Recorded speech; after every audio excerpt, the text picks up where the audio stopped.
Hello, my name is Randy Flood, and what follows is an interview that Christian Despigna and I recently did with historian Sara Georgini, series editor of the John Adams Papers. Hope you enjoy. Hello, and welcome to the Dr. Joseph Warren Historical Society interview series with prominent authors and historians specializing in the colonial period and Revolutionary America. My name is Randy Flood, and today I'm joined by my colleague, Christian Despigna, author of Founding Martyr, The Life and Death of Dr. Joseph Warren, the American Revolution's Lost Hero. This presentation is brought to you in cooperation with the Real American Revolution and the American Revolution Consortium for Civic Education. Now, our guest today is author of Household Gods, The Religious Lives of the Adams Family, published in 2019, which examines the development of American religious ideas through the lens of the John Adams family. Sara, who earned her PhD from Boston University in 2016, is series editor for the Papers of John Adams, editorial project at the Massachusetts Historical Society.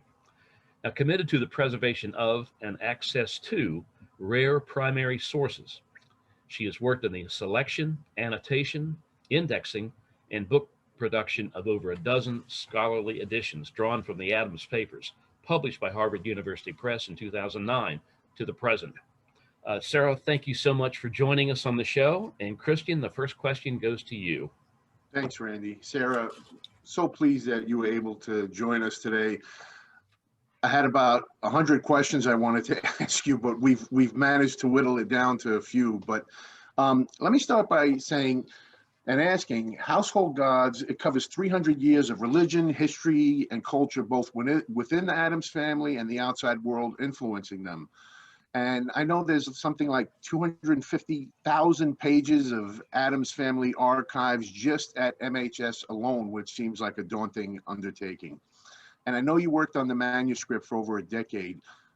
What I wanted to know is what compelled you to go beyond John and Abigail and do such a deep dive into so many generations and the religious worlds they immersed themselves in?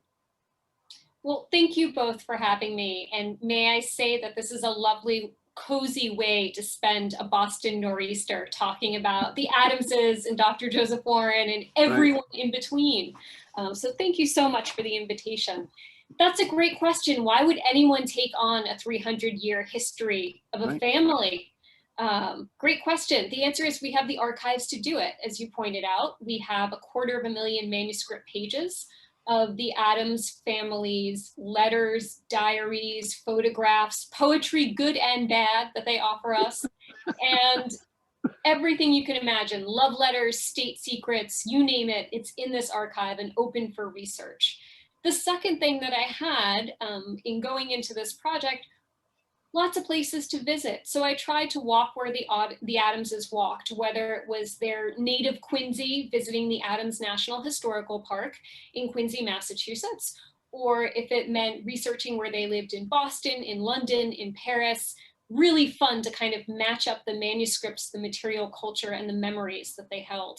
And then thirdly, I was kind of curious to see if I could go beyond John and Abigail, right? So these are the Adamses we probably know best, thanks to the work of scholars like Edie Gellis and David McCullough, a certain HBO miniseries in which I believe there may be a Warren mention.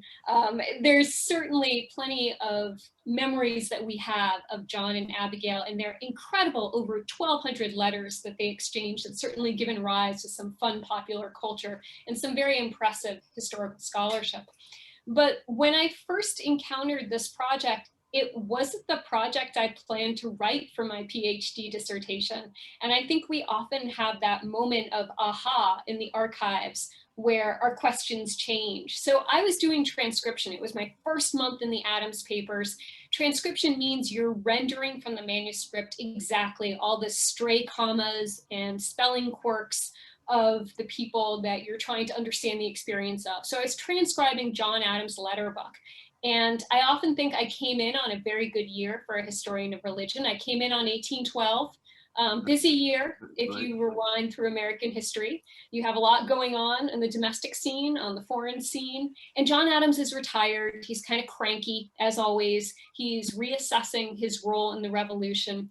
And he writes to a friend just as he's exploring his own genealogy. And he says, you know, what has preserved this race of Adamses in all their glory this past century since they'd arrived here from England in the latter part of the 17th century? He said, I believe it is, and here I turned the page very dramatically as I was transcribing, religion, without which they would have been just forgotten, washed away. And I thought, it's kind of like John Adams is throwing me a lead from 1812. I thought, oh, really? You think it's religion? I wonder if that holds up. And so I had to kind of trace it through the generations. I had to kind of take that deep dive and see if he knew what he was talking about and what happened after him. That's fascinating. Well, Sarah, can you discuss the relationship perhaps between John Adams and his father? Oh, what a wonderful question. John Adams prized his relationship with both his parents, so much so that it's his mother's coat of arms, the more distinguished Boylston family of New England, that he plastered on his carriage as vice president later on. But his father was something different. His father was a deacon and a shoemaker in a fairly bustling, but not exactly Boston kind of New England town out in Braintree, later Quincy. And he had a high regard for his father's involvement in community life, his willingness to be part of the church as a deacon, which was a pretty political job in the early 18th century. You were dealing with a lot of things. You had to deal with helping settle land disputes and theological debates and how much you were going to offer to pay the new pastor. These are all things that, you know, had to be kind of factored in on a day-to-day basis. His father never left city limits. This was not a man who traveled widely, but he did prioritize education. And he pushed John Adams to attend Harvard and get his degree there, even though John Adams didn't want to go. He thought he would be better off digging ditches as a farmer. And his father quite memorably told him, you know what, you go out, you dig ditches for a day, and then you come back and tell me if you want to go to Harvard. So John Adams went out, he dug his ditches, he came right back and went to Harvard. So the relationship between John Adams and his father, Deacon John Adams, is particularly important because the Deacon John Adamses of the world were the kinds of constituents that President John Adams would come to understand. Kind of the hardworking New England farmers who didn't necessarily have a great exposure to the world, but who really valued public education and opportunities for advancement. So it's a very strong intellectual kinship. He also saw his father as someone who didn't get kind of, I don't know, dragged into local politics as much. Whether or not, as President John Adams would be able to repeat that lies open as a matter of debate. I would say no. He definitely got sucked in. But he very much regarded his father's ability to kind of fly high above that. Yeah, and you know, just following up on that, I mean, I had read that his father was a cobbler, and wasn't that kind of on the lower rung of the professional ladder? You know, that's a good point. The Adamses don't come from big money, right? They're not a very prominent family per se. Everybody needs shoes. It's a job that you're going to have year round, day in and day out. He is a cobbler, he is a shoemaker. He is very highly regarded within the church. It's a big deal to be a deacon, right? At the first parish church. That is a matter of authority. It's actually something that kind of elevates the family quite a bit in terms of their connections. Really, the Boylstons are his mother's family, are the ones who are more politically prominent, who have more money. They're related to people who are quite important in the history of medicine, right? And so it's really interesting to see kind of how John Adams understands his own backstory, like what he creates it to be. Nowadays, we might think of politicians creating kind of an origin story when they're running for a position, but that wasn't the case, of course, in Adams' day. That didn't mean he didn't do a deep dive into his own genealogy. And sometimes he was right, and sometimes he was wrong. Right. Yeah, and speaking of origin stories, you know, we often, when we talk about the Bay Colony, we hear terms like Puritan Boston and City on the Hill. And you've really underscored the fact that religion was at the heart of so much of what John Adams's life was about. But really beyond the heavy influence of religion from his family and from his dad and Abigail's family, can you talk to us a little bit about the religious influence of Harvard on young John Adams? And he really, because at that point he seemed destined for a career in the ministry. And then can you tell us what derailed this plan? I love this because I get to talk about a scandal. Right. So, which is how really a lot of American religious history can be framed in this early period. So John Adams really has a few choices open to him as career paths, right? He can be a doctor, he can be a lawyer, he can be a minister. Those are the big three for any young New England man who's headed to Harvard. He definitely doesn't want to be a doctor. He thinks it's grueling, it's emotionally taxing, requires a lot of education and not a lot of payoff. He's kind of interested in being a minister. This is why he shows up in Cambridge. And he plods through his very dusty homework, which is a lot of pamphlet debates. And he does the readings. He shows up for services at the chapel when he's supposed to. But back home in his native Quincy, there's kind of a little bit of a theological storm brewing. There's a young man named Lemuel Bryant, who's maybe 24. So he's of an age with John Adams. And he gets a gig as the minister in the Adamses' home church. And he has some really extraordinarily, for the time, revolutionary ideas. The big one that he has is that God puts forth the option for salvation. He kind of shows you the way to grace, and then you accept the free will to accept or reject it. There's a lot going on here, right? So this is different, this idea of free will being involved, of salvation being an option, like kind of thinking about religion and salvation as many highways and you get to choose which one you're on. This is a new idea from a young pastor, and not everyone likes it. So within the Adams family, it actually splinters them. Deacon John Adams is kind of on board with this. He thinks it's interesting. His brother, John Adams' uncle, doesn't. And so the family splinters, as many do in this parish. Poor Lemuel Bryant has a hard go of it. He gets embroiled in kind of a pamphlet controversy about it. Those pamphlets make it the half day's ride to Cambridge, where John Adams is, and he kind of is reading them over. When he comes home on the weekends, he is listening to the debates in their home, right, which is a pretty vibrant center for the community to hash things out. And then Lemuel Bryant's health begins to fail. He continues fighting. At the height of the controversy, when things are going really badly, Lemuel Bryant's wife shows up and says she's leaving him because of several unpardonable sins. And so this just amplifies all the drama in little sleepy Braintree. And Lemuel Bryant wins his case, essentially, gets to keep his job, but dies young within a few years, very quickly, soon after this is all resolved. And for John Adams, this is really a game changer. This is the thing that makes him think, do I really want to be a minister? Because here was a guy who came in with new ideas. He presented them respectfully. He cited everything he was supposed to cite, and the people treated him so poorly. And John Adams thinks, you know, it's far better and friendlier if I become a lawyer, because lawyers everybody loves. And so he kind of embraces this idea of choosing law over theology. And here I want to add just one other little bit of connection between religion, church, and state and John Adams in this moment, which is so formative, is that the way we think about law now is not quite the way that John Adams and his generation did. Lawyers were kind of embarked on a bit of a crusade. They saw law as a spiritual and moral corrective. So when things went wrong in society, law could heal, not unlike what you're taught in church, right? So there's an idea that John Adams, by becoming a lawyer and not a minister, will do more good for more people. Fascinating.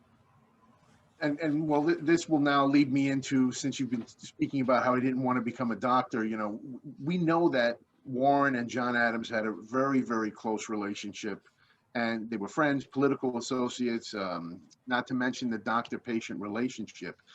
You know, I want to go back to the moment when Warren is killed at Bunker Hill, because I think it's a different kind of great awakening for the Adams family, because they really take it to heart. And in one of her letters to John describing the events to him, Abigail even quotes Ecclesiastes. And I try to imagine the sense of loss, fear, uncertainty, everything overshadowing at that moment, right? We have the benefit of hindsight, but at that time, I can't even imagine what a scary moment that was for them. So can you elaborate a little bit on this moment to underscore how religion was so essential to their family values, especially during such times of hardship? I have to say first, I love to talk about Warren and Adams because they're just such a wonderful friendship to understand. And I think that Joseph Warren is one of those portals for scholars. You know, you read a little Warren, you hear a little Warren in your head, and you start to think about the history of medicine, the history of law, how radical he was in his ideology compared to Adams. I mean, he constantly says that, you know, John Adams, my friend, he's kind of cautious, like, you know, he's not quite as out there as I am. So we see different shades of patriotism and different shades of political ideologies. So it's really fun to talk about Warren and Adams in the lifetime that they share politically. And there's just some really wonderful memories of Warren that pop up in the Adams papers before his death. I'm thinking particularly in John Adams' diary, where he talks about, you know, they all go to dinner together and they're talking about which judgeships everyone is going to get. You know, he really loves, John Adams likes to quote other people talking about him. It is just a matter of his personality. And he loves to quote Warren talking about him as being, you know, kind of a trimmed man, someone who's just a little too cautious, but who will absolutely say what he thinks and express his sentiments. For Adams, who, you know, famously is said to have a heart formed for friendship, he often alienates a lot of people. He can be a little prickly, for sure, but he really relishes spending time with Warren, and I feel like they really get each other, which is always pleasant. What's then so tragic, of course, is what happens at, I was going to say Bunker Hill, but we know it's Breed's Hill. And really the news of Warren's death, when it reaches John Adams, then at the Continental Congress, and Abigail's letter, which is famous for so many reasons, the day, perhaps the decisive day has come, my bursting heart must find vent at my pen. I mean, just that opening line can tell you that people are operating at a level of intense stress and hysteria. And they're getting information piecemeal. That letter is remarkable for another reason. Certainly she uses kind of bits of scripture, as you mentioned, Ecclesiastes, right? So the race is not to the swift, but to the strong. She's kind of weaving this idea in that we are in it for the long haul. There's this idea that the revolution has, it's not preordained in the Bible, but there are parts of the Bible that will support it.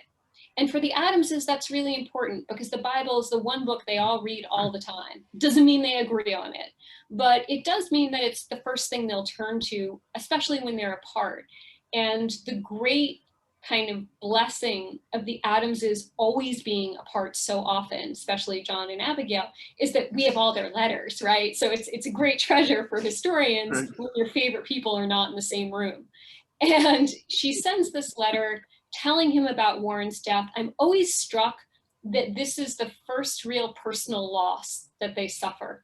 You know, there's a wonderful mention a couple of days earlier that Warren had bandaged John Quincy's hand. So little 7-year-old John Quincy is there watching from afar from Quincy with his mother. And I always think, you know, his bandaged hand, like that's the first thing you'd think about as a kid.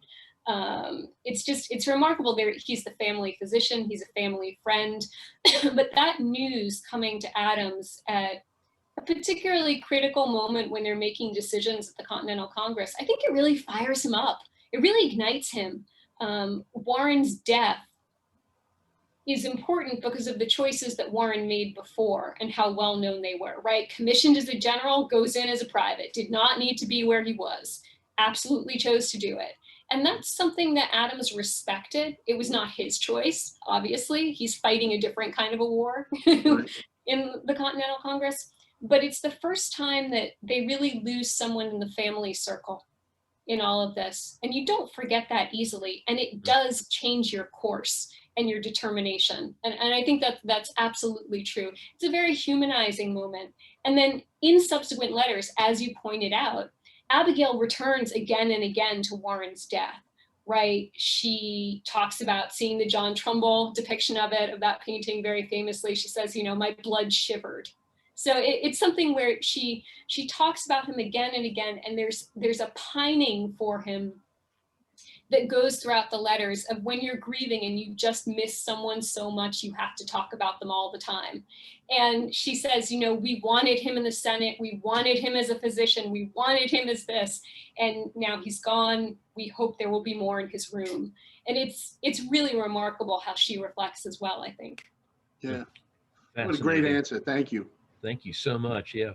Well, Sarah, with the help of another doctor, Benjamin Rush, John Adams and Thomas Jefferson rekindled their friendship after many years of the acrimony that destroyed it. Can you talk a little bit about how religion was at the heart of much of their correspondence in later years? Oh, Adams and Jefferson. Now that's a whole subject for a whole nother show. But I will say that Adams and Jefferson have this remarkable post-presidential correspondence like no other in American history, right? When do you get to eavesdrop on two past presidents? And for all of their kind of difficulties, you know, their friends, their enemies, their frenemies, the reconciliation that Rush affects really does take lasting hold. And between 1812 and 1826, their deaths, of course, on the 4th of July, they exchange these letters that are significant in terms of both their subject and their tone. So in their subject, they kind of start to venture into talking just a little bit at first about what pulled them apart, basically a partisan press, the rise of a party system, and two discrete camps of people who did a lot of amplification of both, right? And they start to talk about it. And then, you know, when you're kind of making up with a friend and you just kind of back off that subject, like, I'm just not going to bring it up. They kind of do that. It's a very gentlemanly kind of like, let's not go there. And instead, the tone becomes much more intellectual, much more scholarly. The subjects they touch on range from foreign policy to Native Americans to different kinds of religion. And religion is a particularly fascinating field for both of them. The organized study of religion, like as a department in a university, isn't going to be a thing for maybe 50, 75 years. So they're kind of flying on their own as gentlemen scholars. And Jefferson, of course, is coming from a different religious landscape, right? So Anglican Virginia versus kind of New England Congregationalism, two different but conversant sets of ideas, theologies, practices, but a little different, just different enough to start a conversation. They're particularly interested in foreign religions, which I did not expect. I did not anticipate that I was going to be reading about ancient Egypt from the views of Adams and Jefferson, and they have these great plans to kind of cruise the Nile together, which I thought was very charming and never going to happen. But they managed to travel widely in their respective libraries and then come together to discuss it, which is really interesting to me. Now, Jefferson has kind of a pet project, which is to make his own Bible. And he kind of scrapbooks it together. This is not unusual in this period, right? So we have a lot of people who write out their own interpretations of the Psalms. John Quincy Adams does this in his diary. There are people who kind of, with the rise of different denominations, are thinking about what parts of the Bible might work best for different political agendas or different theologies. Jefferson does a very Unitarian thing. He goes through and checks on all of Christ's miracles and whether or not they'll hold up. He's interested in Revelation. So there's a lot of intellectual projects that they carve out and a lot of discussions that they have based on religion. And it's kind of funny because, you know, nowadays, it's not considered polite always to bring up politics and religion.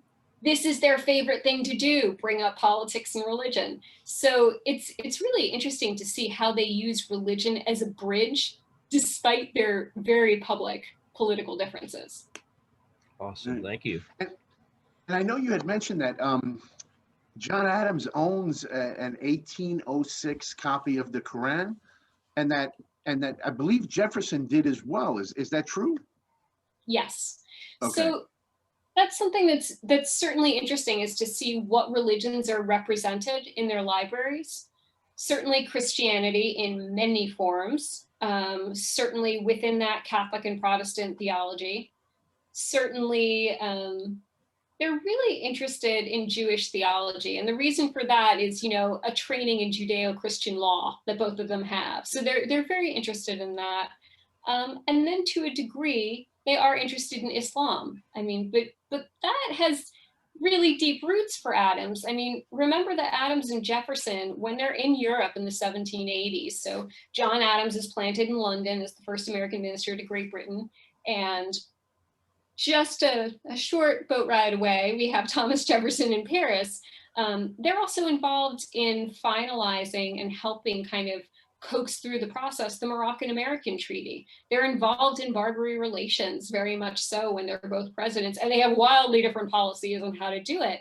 So they are very much trying to understand the rest of the world, whether it's Christian, right, Jewish, Muslim, anything, because they must as leaders. So it's very much a process of trying to wrap their heads around, like, how do we talk to people? How is religion a way of decoding a culture? How is it a common language? Can we find something? And this was really interesting when we were preparing the Moroccan-American Treaty for publication. We were looking to see, like, how the American negotiators thought, who they thought they were dealing with in the court, when they could deal with them because of different customs and practices that restricted work on certain days, what the language was, what the dating of the year was, and how that was different and would it hold up. So you have two people here, Adams and Jefferson, who are really hungry to learn about any other culture besides their own at times. Right. They love kind of exploring. Yeah, and you bring up London, so I want to shift gears here a little bit, and I want to talk about your personal experience at All Hallows Barking Parish near the Tower of London, which really, the way you describe it, it connected so many generations of Adamses in one place. And in particular, I love when you talk about the pew where Charles Francis Adams wept in 1860. Yeah, I tried to walk where the Adamses did for the most part, and finding All Hallows Barking and what it could mean was a big challenge for me. I mean, what I saw was that originally I thought when I began the project, I have 300 years of people commenting on major religious milestones and events. They're going to talk about the Great Awakening. They're going to talk about the Second Great Awakening. They're going to talk about the rise of evangelicals, and they're going to talk about the Civil War. What I discovered was that none of that held up. So it was really kind of local experiences, whether it was the church in Quincy or the Adamses, where Louisa Catherine Adams was raised, going to All Hallows Barking. That's John Adams' daughter-in-law, who marries John Quincy. That was really, it was going to be local experience that informed their story more than anything. Right. Those were the things that set me on a path. All Hallows Barking was fortunate in that so many Adamses moved through it at some time. And I cannot praise highly enough the staff at All Hallows Barking, who let me kind of wander around and head down into the Crypt Museum and poke around and ask a million questions. Right. They were absolutely welcoming, and I would encourage everyone to visit. When you go to All Hallows Barking, it's on kind of an odd little isle of land, and you definitely look out at the tower. The tower is everywhere, the Tower of London. It just wraps around your view. And that was the first thing I noticed, was what was it like to grow up here in the 19th century? Was this a fancy area? Not really. What was it like? Was it comfortable to sit in the pews? A lot of my description was drawn from Charles Francis Adams' diary. And I was really fortunate here because John Adams' grandson, when he kind of got the family gig as American minister to Great Britain, toured around All Hallows Barking and a lot of Christopher Wren churches that were then destroyed or badly damaged in the Blitz. And so I had kind of a visual from his diary, and then I would walk into the church, wherever it was, and I'd be like, oh, that's not here anymore. Like it, and so understanding that a building is a palimpsest, a building is a manuscript, you have to learn how to read places and match that up, was super important. But also Charles Francis, I have to say, he's a bit of a Victorian melancholy guy, and he's a a bit over dramatic. So the whole I came in and I wept, I thought like, did you really though? Like, was it for dramatic effect a little bit? But he was very moved to kind of connect with his family's roots. And I thought that was quite interesting. So All Hallows Barking was a lot of fun. The United First Parish Church in Quincy, which everyone should visit, where John and Abigail and John Quincy and Louisa are buried in the crypts below, is also a fantastic resource with just an amazing team of scholars educating visitors. Sarah, let's talk about an Adams that we haven't touched on, John Quincy. Now, John Quincy Adams suffered so much family tragedy early in life, losing an infant daughter and 2 sons who died early in their adulthood. Was religion as central to his life as it was to his father's? I think as he grew older, yes. As he matured into a father and a husband and a statesman, probably not right away when he was a kid. I think he kind of went through the motions like a lot of the Adamses did as children. It's not like children had a big part in the liturgy in early American religion. So you're kind of just sitting there, you're in church for 2 hours in the morning, then there's a lunch break, then there's 2 hours in the afternoon. If you're an Adams, if you're a young John Quincy, because you are an Adams, that also means the pastor comes to lunch. So you're looking at 6 hours every Sunday minimum of dealing with this. And I think that probably did not ignite any spark to be a minister in young John Quincy, as it might have in his father.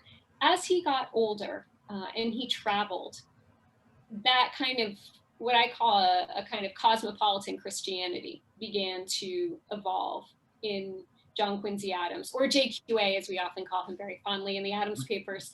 He first was interested in other churches as a teenager. He's in Sweden, he's in Russia very briefly as a teenager, and then he goes back for longer. He's suddenly exposed to all of these cool, colorful, interesting kinds of religion that are so different from home, which is one thing. It's kind of like being a teenager abroad, right? But also he's really interested in how ministers make arguments. And of course, we know that he's going to be a man of rhetoric, a statesman, a congressman. He's going to be a guy who gives a lot of speeches. He's old man eloquent, but he's really interested in like how you put together an argument and which ministers do it well and which don't. So you see that right away. And then when he's in Russia as a young father, he is going through some great tragedies. His only daughter, Louisa, is born, dies. His wife is almost always sick. He is trying to negotiate a very, very difficult thing that he cannot negotiate, which is a new commercial deal with Tsar Alexander I. And so nothing's going well professionally and personally. But what he finds in Russia is that he has a chance to explore new religions. So he's particularly interested in Greek Orthodox religion, Russian Orthodox religion. He's particularly interested in Catholic religion all of a sudden. That had never been a thing, especially in New England growing up in that time. And he's drawn to all the ways that religion and the marketplace interact. So when do markets close for certain Orthodox holidays? How do people handle Easter? What's it like to get your education in one type of school with these kinds of monks or somewhere else? And he gets real interested in that. And then later on, as he becomes older, he certainly relies on that kind of classic Christian conscience to get up the nerve to rally in his final years and, defend the Amistad prisoners and come out against slavery as much as possible. He really relies on it as kind of therapy. It's kind of a coping mechanism. He writes a lot of religious poetry. Again, this goes back to good and bad poetry, which I will leave it to all of you to judge. You can go explore his digital edition of a diary online at the Massachusetts Historical Society. They'll tell you his handwriting is beautiful. So if you want to know what books of the Bible he's reading, he notes those down. It's interesting to see what he turns to when, which I did keep track of. I was really interested in that. And kind of where he thinks religion in America might go, which is always the thing I was curious about with Adams, is like, how good were they at like predicting stuff? Like, like were they right about religious trends?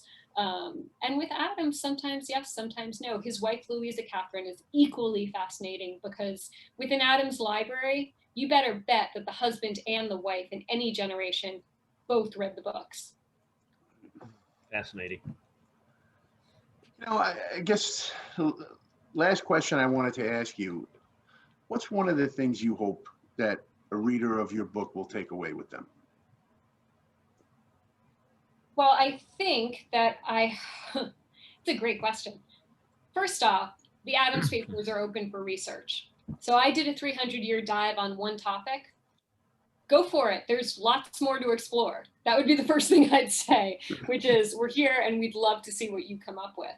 I think this idea that religion is part of culture is an important thing to remember. I was very determined to write American history with the religion left in, and I was determined to do it in a way that showed how people struggle with it. And that you think you're going to find the big stories, and it turns out you have the hinges fall off and you have to reframe everything. So which is a wonderful thing. Like, I didn't expect that this little hometown scandal was what changed John Adams' mind. I didn't expect that at all. I didn't expect that Abigail Adams and Louisa Catherine would go back and forth as showing a great tension between Protestant and Catholic ideology. Didn't know that was going to happen.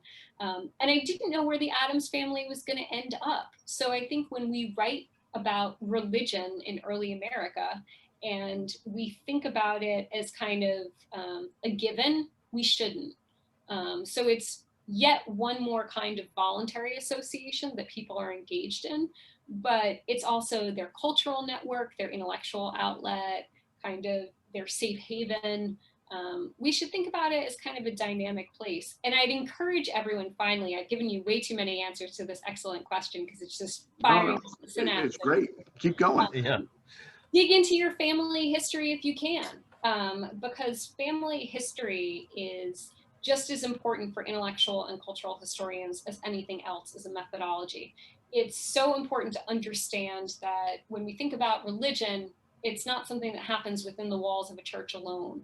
So the family, the home, is this really dynamic place where people, work, play, pray, love, everything in between. It's also where they change ideas, exchange ideas, and maybe set their next generation on a totally different course. So think about your family history and maybe explore it. In the course of talking about this book, one of my favorite things at the book signing table, which I'm sure we'd all be at virtually right now, is that people set up shop and tell me their family's whole religious history.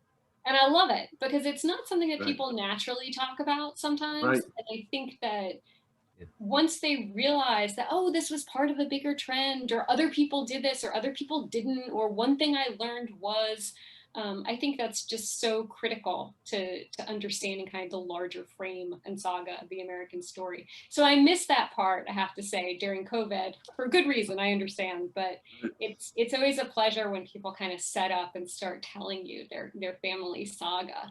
As a historian, you just want to be like, wait, I just need to take a few more notes. Thank you. Well, Sara Georgini, thank you so much for joining us today. Where can our listeners find a copy, purchase a copy of Household Gods? You can find it on Amazon, on the Oxford University Press website, and IndieBound. Awesome. Thank you. Thank you. I wanted to give you and your book a big shout out, and more on a personal level, a little bit of a shout out to Mass Historical, because I think it's one of the great repositories and archives in the country. So I just had to put that out there. And really, I wanted to thank you for joining us today. It really has been a pleasure having you on. It's been informative. You told some great stories. I can't recommend the book enough to all our listeners. So we've been talking with Sara Georgini, author of Household Gods. Join us again next time, and remember to subscribe to our YouTube channel. On behalf of my colleague, Randy Flood, and myself, this is Christian Despina saying so long for now. And really, again, Sara, I can't thank you enough for being on the show. Thank you all.